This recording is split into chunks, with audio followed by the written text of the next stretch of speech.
చేయలేదు, ఒక్క ration card కూడా ఇవ్వలేదని మా మీద ఆరోపణ చేసింది బడ్జెట్ లో. నేనేం ఛాలెంజింగ్ ద బట్టి విక్రమార్క. బీఆర్ఎస్ ప్రభుత్వం 6,47,479 రేషన్ కార్డులు ఇచ్చింది.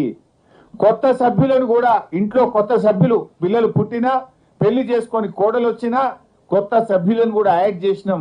20,69,033 మంది కొత్త సభ్యులను రేషన్ కార్డులో బీఆర్ఎస్ ప్రభుత్వం ఇంక్లూడ్ చేసింది. This a document, official document. కానీ మీరేం చెప్పిన బడ్జెట్ సాక్షిగా ఒక కార్డు ఇయ్యలే, ఒక సభ్యుని కూడా యాడ్ చేయలేదనే అబద్ధాలు. అంటే ఎలక్షన్లలో రాజకీయ ప్రసంగాలు చేసినట్టు బట్టి గారి బడ్జెట్ ప్రసంగం కూడా జరిగింది.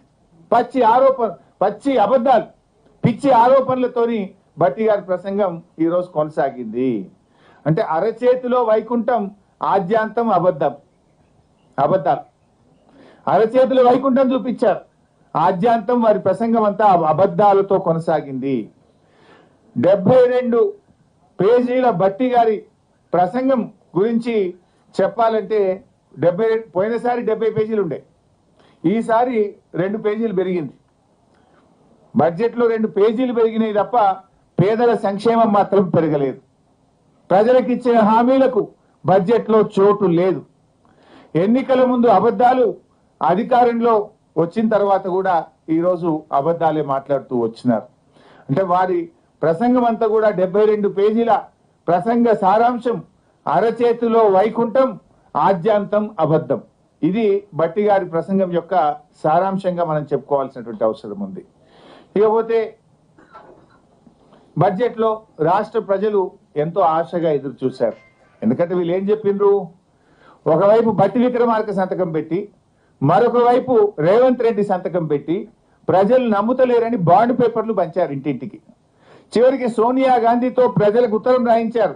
ఈ 6 గ్యారంటీలు 100 రోజుల్లో అమలు చేసే బాధ్యత తల్లిగా నేను తీసుకుంటాను అని సోనియా గాంధీతో ఉత్తరం రాయించారు. బాండ్ పేపర్ మీద 2 సంతకం పెట్టి పంచారు. ప్రజలు ఏమనుకున్నారు, 100 రోజులు పోయి 400 రోజులు అయింది. సరే, మొదటి బడ్జెట్ లో పెట్టలేదు, ఈ బడ్జెట్ లోనైనా 6 గ్యారంటీలను అమలు చేస్తారేమో, ఇంకా 420 సంగతి తర్వాత, ఈ 6 అమలు చేస్తారేమో అని రాష్ట్ర ప్రజలు ఎంతో ఆశగా ఎదురు చూశారు. ఇవాళ మహాలక్ష్మి 2,500 ఇస్తారేమో, బడ్జెట్ లో పొందుపరుస్తారేమో అంటే ఆ మహాలక్ష్మి ఊసే లేదు. 2,500 రూపాయల సంగతి దేవుడెరుగు కానీ 250 కోట్లతో అందాల పోటీలకు మాత్రం డబ్బులు పెట్టిండు రేవంత్ రెడ్డి. అందాల పోటీలకు 250 కోట్లు బడ్జెట్ లో పెట్టిండు. కానీ 2,500 రూపాయల మహాలక్ష్మికి మాత్రం నయా పైసా బడ్జెట్ లో పెట్టలేదు. చేయూత 4,000 పెన్షన్ ఇస్తారు అని ఆశ చెప్పారు. 2023 డిసెంబర్లోనే ఇస్తామన్నారు. 2024 డిసెంబర్ అయిపోయింది. 2025 బడ్జెట్ కూడా వచ్చింది, ఈ బడ్జెట్ లో కూడా లేదు. అంటే సగం పుణ్యకాలం అయిపోయింది వీళ్ళకి. అంటే ఇలా వృద్ధులను, వితంతువులను, గీత చేనేత కార్మికులను, ఎయిడ్స్ పేషెంట్లను కూడా ఈ రాష్ట్ర ప్రభుత్వం 4,000 పెన్షన్ ఇవ్వకుండా బడ్జెట్ లో నిధులు పెట్టకుండా మోసం చేసిండ్రు.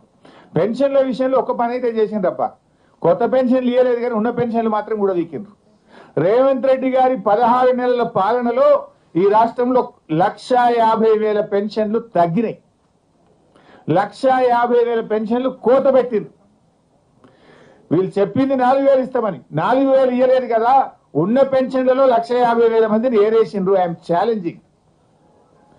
తర్వాత పోయిన బడ్జెట్ స్పీచ్ లో బట్టి గారు ఏం చెప్పిందంటే 31,000 కోట్లతో రుణమాఫీ చేస్తున్నామని